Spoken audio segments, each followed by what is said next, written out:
Hola, ¿cómo están?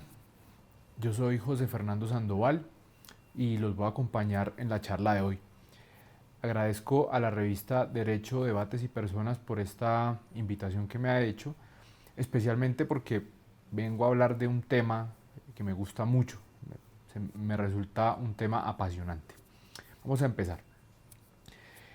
Piensen que ustedes son titulares de una marca y un día un competidor comienza a utilizar un signo idéntico al de ustedes y gracias a eso empieza a llevarse sus clientes. ¿Por qué? Porque se van confundidos. Ante una situación como esa, ustedes como titulares de la marca, lo que podrían hacer es iniciar una acción por infracción de derechos de propiedad industrial. Y en el marco de esa acción por infracción, podrían buscar el cese de la conducta, es decir, que esta persona que está usando su marca sin autorización deje de usarla, y adicionalmente podrían pedir una indemnización de perjuicios que son los causados con esa infracción. Y es en este punto en el que me quiero centrar hoy, el de la indemnización de perjuicios derivados de la infracción de derechos de propiedad industrial. Ese es el tema de esta charla. En lo que respecta a la indemnización de perjuicios, en esta materia yo identifico al menos dos problemas. El primero tiene que ver con la dificultad que puede haber a la hora de demostrar este tipo de perjuicios, los que se derivan de la infracción de un derecho de propiedad industrial. ¿Y por qué es difícil? Puede ser difícil demostrar, por ejemplo, en un proceso que las ventas que hizo el infractor usando la marca sin autorización eran ventas que necesariamente iba a ser el titular del derecho. Sería difícil probar esa relación entre lo que vendió el infractor y lo que dejó de recibir el titular del derecho de propiedad industrial. O piensen ustedes en lo difícil que puede ser demostrar que la desvalorización o la pérdida de valor de un derecho de propiedad industrial tiene que ver con el uso no autorizado que se ha hecho de ese derecho por parte de un tercero. Eso puede ser problemático. Y además genera preocupación entre los titulares porque esto puede llevar a que en un eventual proceso no obtengan una indemnización, pero adicionalmente queda la sensación de que el sistema de propiedad industrial no ofrece mecanismos para disuadir a los infractores y casi que uno podría pensar que entonces para los infractores se vuelve rentable infringir en la medida que no hay una sanción pecuniaria, no hay una consecuencia pecuniaria en un proceso precisamente por esa dificultad de demostración de perjuicios. Esa es la primera problemática que observo. Y la segunda tiene que ver con lo difícil que puede ser la comprensión del artículo 243 de la decisión 486 de 2000. Recuerden que la decisión 486 se refiere a estos temas de propiedad industrial y el artículo 243 es el que hace referencia a los perjuicios. Y ese artículo ofrece dificultad en su comprensión. Quiero centrarme entonces en que hablemos un poco sobre los problemas de este artículo.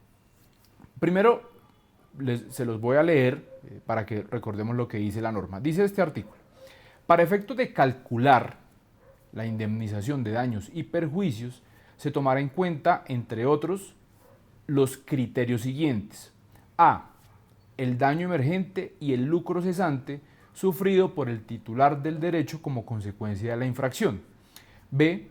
El monto de los beneficios obtenidos por el infractor como resultado de los actos de infracción. O C. El precio que el infractor habría pagado por concepto de una licencia contractual, teniendo en cuenta el valor comercial del derecho infringido y las licencias contractuales que ya se hubieran concedido. Eso es lo que dice el artículo 243. Entonces, ¿qué es lo que pasa aquí?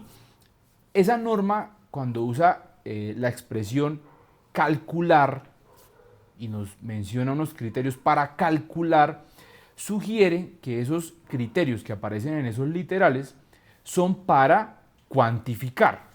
Es decir, que nos servirían, a partir del uso de esa palabra calcular, estaríamos frente a criterios que nos sirven para cuantificar, para determinar la cuantía de los perjuicios, o al menos eso es lo que sugiere el artículo.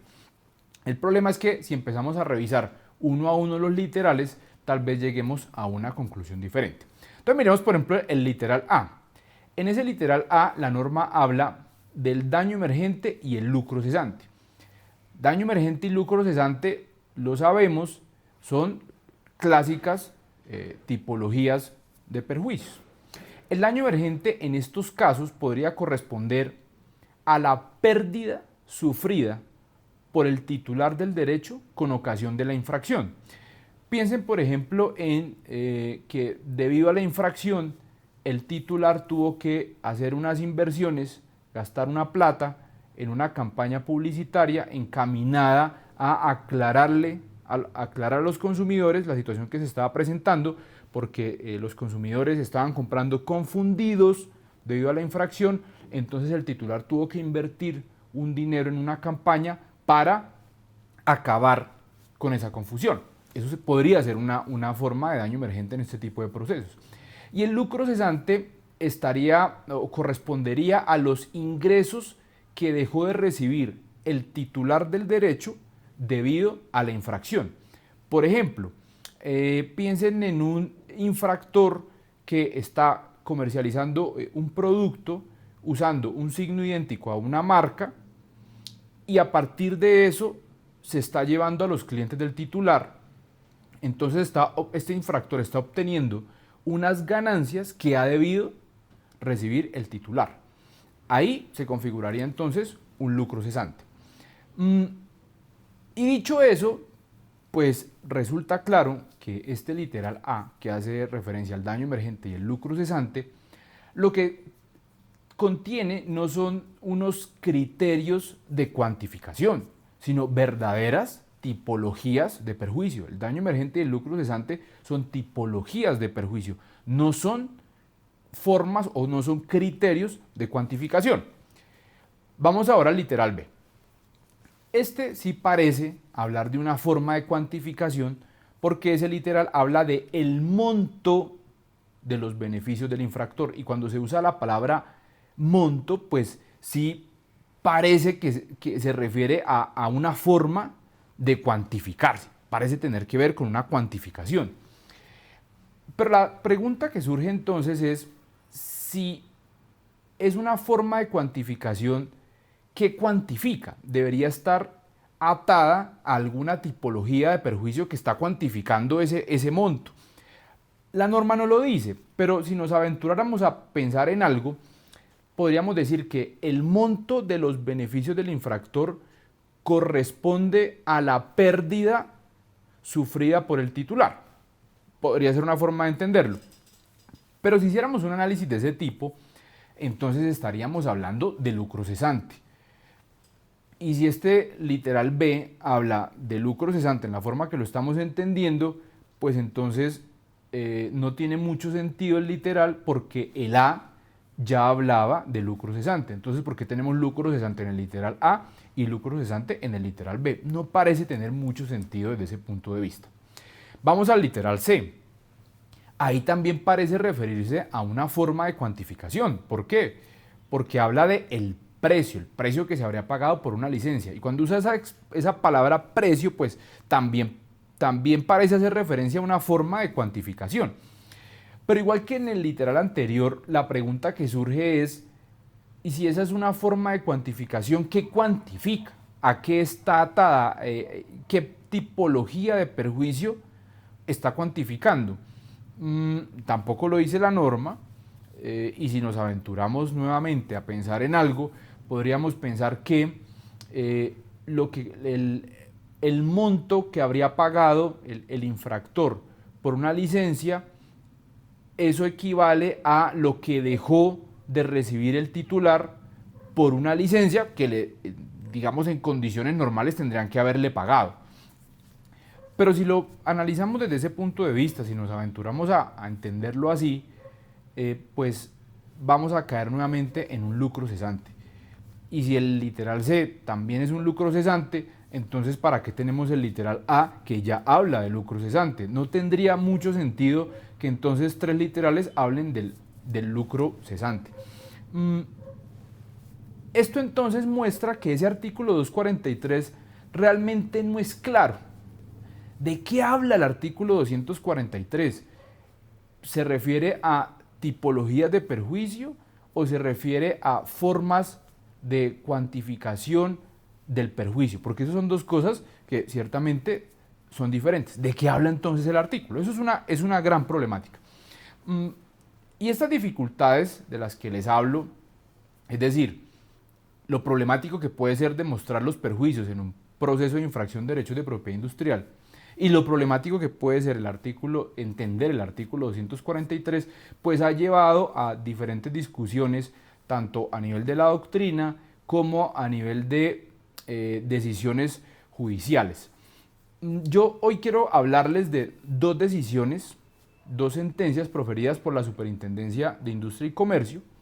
Son dos decisiones que son opuestas frente a estas mismas situaciones, muestran dos posturas diferentes, ambas me parecen que son posturas interesantes, entonces quiero contarles sobre eso para que vean dos formas distintas de ver las mismas problemáticas. Y lo voy a hacer refiriéndome a la Superintendencia de Industria y Comercio porque es la autoridad jurisdiccional especializada en estos temas. Bien, la primera sentencia de la que les quiero hablar es una sentencia del 1 de octubre de 2018, en el expediente 2018-10-12-91. ¿Qué dice esta sentencia? Aquí se sostuvo que la infracción de alguna de las prerrogativas exclusivas que ostenta el titular del derecho materializa per se el daño. Así lo dice la sentencia. Materializa per se el daño. Y para explicarlo, entonces dice la sentencia que esto es así porque se irrumpe en el derecho del titular, se irrumpe en el derecho del titular del derecho de propiedad industrial, se afecta sus intereses legítimos como lo es el de recibir una remuneración por la explotación del derecho. Así lo explica la sentencia. Dice también esta sentencia que el artículo 243 dice que como consecuencia de la infracción se genera al menos un lucro cesante y que ese lucro cesante puede corresponder a los beneficios obtenidos por el infractor o al valor de una licencia que hubiera tenido que pagar el infractor al titular, pues si hubiera pedido autorización para el uso del derecho de propiedad industrial. La sentencia finalmente concluye diciendo que en ese caso específico el demandante sufrió un daño consistente en el atentado a las facultades exclusivas que le da el derecho de propiedad industrial y a la posibilidad que tenía de beneficiarse patrimonialmente de sus facultades exclusivas concediendo una licencia. Establecido entonces el daño de esa forma, en este caso, se procedió luego a su cuantificación. Como lo pueden estar pensando ya, esta sentencia pues ofrece de un lado nos da una interpretación del artículo 243, o sea, explica de alguna manera en qué consiste, y del otro lado ayuda a superar el problema de la dificultad de demostración de los perjuicios. Realmente esta sentencia facilita la indemnización de perjuicios. ¿Por qué? Porque miren que aquí, con la sola verificación de la infracción, se entiende que existe un daño e inmediatamente se procede a la indemnización. Es decir, que bajo la lógica de esa sentencia, verificada la infracción, lo que resta para recibir una indemnización es solamente cuantificar el perjuicio. Infracción igual la posibilidad de ser indemnizado. Así, esa es la lógica de esta sentencia. ¿Cuáles serían mis críticas a esta postura? Desde mi punto de vista, una cosa es la infracción del derecho y otra cosa distinta son las consecuencias derivadas de la infracción del derecho. Esas son dos cosas diferentes. Hay lugar a una indemnización no por el hecho de la infracción, sino que la indemnización tiene que ver es con las consecuencias que se derivan de la infracción, no del solo hecho de la infracción. Y esa diferenciación me parece que es importante. Pienso también que no es posible asumir que con la sola verificación de la infracción deba proceder una indemnización. Y esto lo digo porque no toda infracción indefectiblemente causa una afectación al titular. No toda infracción es en sí misma dañosa. Habrá infracciones que no generan ninguna consecuencia en el titular. Puede haber infracciones que se dan en un periodo de tiempo muy corto o que se dan a muy poca escala y pese a ser infracciones no afectan de ninguna manera el patrimonio del titular. Es decir, hay infracciones sin ningún tipo de consecuencia. Obviamente también hay casos en los que la infracción causa una afectación al titular. Obviamente que esos casos también los hay. Pero lo que pienso es que no podemos tener una regla absoluta bajo la cual asumamos que toda infracción es inherentemente dañosa. Esa sería mi crítica a esta sentencia. Yo pienso que en últimas, aunque la sentencia no lo dice, lo que hizo fue establecer una especie de presunción bajo la cual se entiende que toda infracción genera algún tipo de afectación en el titular o que toda infracción es dañosa. Yo siento que en últimas esta postura lo que hace es establecer esa especie de presunción y lo cierto es que ninguna norma en Colombia respalda en estos casos de propiedad industrial que exista ese tipo de presunción para estos casos. El otro problema que veo en esta postura es que asimila el artículo, cuando explica el artículo 243, asimila el lucro cesante con los beneficios obtenidos por el infractor y con el valor de la licencia. Con el valor de la licencia que hubiera tenido que pagar el infractor si hubiera pedido autorización.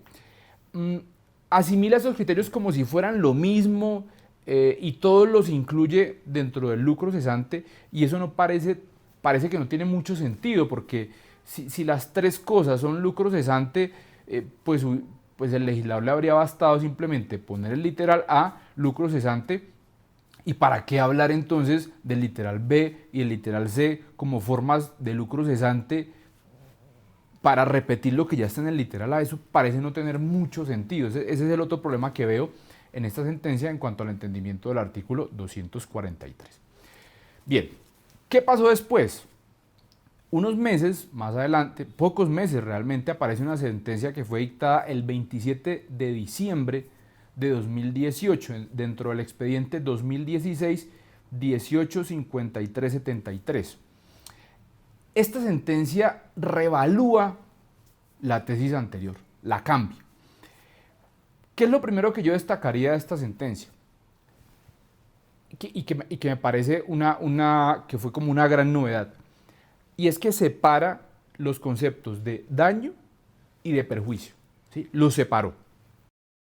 Sobre la distinción entre los conceptos de daño y perjuicio, consultamos a una experta para que nos cuente su opinión sobre este tema. Los dejo con ella. La distinción entre daño y perjuicio en derecho de daños tiene una especial relevancia que se manifiesta en su utilidad. Doctrina o jurisprudencia en algunas ocasiones han manifestado que esta diferenciación es simplemente retórica. Sin embargo, en mi criterio, la distinción es de relevancia o puede ser útil a efectos de poder diferenciar el daño, la consecuencia de ese daño que es el perjuicio y por supuesto cómo va a indemnizarse ese perjuicio. En primer lugar, tenemos que el daño es la afrenta, la lesión, el menoscabo, bien sea un derecho de una persona natural, jurídica, incluso a una situación jurídicamente relevante. Por su parte, el perjuicio va a ser esa consecuencia que se deriva en el patrimonio de una persona como consecuencia de la generación del daño, de la materialización de ese daño. A su vez, la indemnización va a ser la satisfacción, la reparación de ese perjuicio o perjuicios que se produjeron, que se materializaron en un patrimonio como consecuencia del daño. ¿Por qué es importante o por qué estimo de relevancia esta distinción? Por dos situaciones en particular. En primer lugar, para efectos de legitimación de quién puede solicitar esa satisfacción y en segundo lugar, a efectos de la acreditación del perjuicio. Entonces, ¿quién está legitimado para solicitar la indemnización o satisfacción de los perjuicios? En primer lugar, pues quien ha sufrido de manera directa el daño. Sin embargo, pueda que los daños tengan unas afectaciones colaterales y serán esos los propietarios de los patrimonios que pueden haber resultado colateralmente impactados, quienes también estarán legitimados para solicitar la satisfacción del perjuicio que se les generó como consecuencia del daño. Ahora, y lo siguiente me parece que es de suma importancia, única y exclusivamente pueden ser indemnizados, reparados o las cosas vueltas a su estado anterior en cada uno de los patrimonios que resulten perjudicados, quienes puedan acreditar o quienes acrediten que el perjuicio deviene del daño. Ahí tiene que haber una causalidad. Únicamente puede indemnizarse el perjuicio que proviene del daño que resulta acreditado. Por lo tanto, no tenemos, salvo que la ley en concreto lo dispusiera de esa forma, no hay una presunción acerca de un perjuicio que devenga de manera automática o sin prueba del daño. Entonces, el perjuicio, lo primero que se debe acreditar respecto al perjuicio es la causalidad. El perjuicio tiene que tener origen en el daño que ha sufrido la persona natural jurídica o la situación jurídicamente relevante. Y otro punto, es determinante la prueba de la cuantía del perjuicio. Sin estos elementos no será posible llegar a generar una reparación integral del daño. Explica la sentencia que el daño corresponde el daño se configura en la afrenta del derecho de exclusividad. ¿Sí? Esa violación de las facultades exclusivas que tiene el titular, eso es lo que se entiende como el daño. Es decir, que viene siendo el daño la infracción del derecho, la afrenta a sus facultades exclusivas, y en eso se parece a la tesis de la sentencia de octubre. Pero explica la sentencia que el perjuicio es la consecuencia que se deriva de esa infracción. Es decir, que el perjuicio vendría siendo una consecuencia del daño. Y dice la sentencia que ese perjuicio siempre se tiene que demostrar. O sea, habría que probar tanto el daño como el perjuicio, es decir, la consecuencia derivada de la infracción. Y hay que probarla porque una regla que es de carga de la prueba y no existe ninguna presunción que pudiera ayudarnos a pasar por encima de esa necesidad de probar la consecuencia derivada de la infracción. Notemos la diferencia entre las dos tesis. Aparentemente lucen iguales en tanto que ambas dicen que el daño es la afrenta a las facultades exclusivas. En eso son iguales, pero son bien diferentes porque en la segunda sentencia la indemnización que puede recibir el titular no viene del solo hecho de la infracción, sino que la indemnización va a ser el resultado de que en el proceso se llegue a demostrar que hubo una infracción, es decir, que hubo un daño, y que se demuestre también que hay unas consecuencias que se derivaron de esa infracción. Esas consecuencias y la demostración de esas consecuencias derivadas de la infracción son las que pueden dar lugar a una indemnización. En esto, las dos tesis son completamente diferentes. Esta sentencia de diciembre también explicó el artículo 243 y le dio un entendimiento distinto. ¿Qué dijo la entidad? Partiendo del hecho de que el literal A habla de daño emergente y de lucro cesante, quiere decir que ese literal A se refiere a tipologías de perjuicios, las clásicas, ya las conocíamos. Y partiendo entonces de que el literal A son tipologías de perjuicio, pues es lógico pensar que cuando el artículo 243 usa la palabra criterios, en realidad lo que se está refiriendo es a tipologías de perjuicio. Y desde ese punto de vista, el literal B y el literal C también corresponderían a tipologías de perjuicio. Es decir que cuando hablamos de beneficios obtenidos por el infractor y el valor que el infractor habría tenido que pagar por una licencia, es decir, la licencia hipotética, esas dos cosas también son tipologías de perjuicio, no formas de cuantificación. Es decir, que el artículo 243, todo es un artículo sobre tipologías de perjuicios. Ahora, obviamente que esos son perjuicios que tradicionalmente no conocemos, tal vez se salen de lo normal a lo que en otras áreas del derecho estamos acostumbrados, pero lo cierto es que el legislador de propiedad industrial fue el que estableció estas categorías como tipologías de perjuicios. ¿Y por qué digo que es raro? Porque tal vez uno dice el beneficio del infractor, y si lo pensamos bien, el beneficio del infractor corresponde a un enriquecimiento del infractor, pero no necesariamente a un empobrecimiento del titular. Ahí como que esa relación no la vemos. El solo beneficio del infractor, cómo eso es una afectación al titular. Eso puede ser raro, pero a pesar de lo raro, lo cierto es que el legislador de propiedad industrial fue el que creó estas categorías como tipologías de perjuicio y así es como se deben entender. Entonces, como conclusión de esta sentencia, ¿cómo obtengo una indemnización en un proceso por infracción de derechos de propiedad industrial? Primero, tengo que demostrar la infracción. La infracción es el daño. Ese es el daño, la infracción. ¿Y eso cómo lo demuestro? Bueno, bajo alguna de las modalidades establecidas en la decisión 486 de 2000, donde están las diferentes modalidades de infracción para los diferentes derechos de propiedad industrial. Eso sería lo primero. Lo segundo, tengo que demostrar el perjuicio, es decir, la consecuencia derivada de la infracción, que puede ser daño emergente, lucro cesante, beneficios obtenidos por el infractor, entre otros. Tercero, tengo que demostrar la cuantía del perjuicio. ¿Y eso cómo lo hago?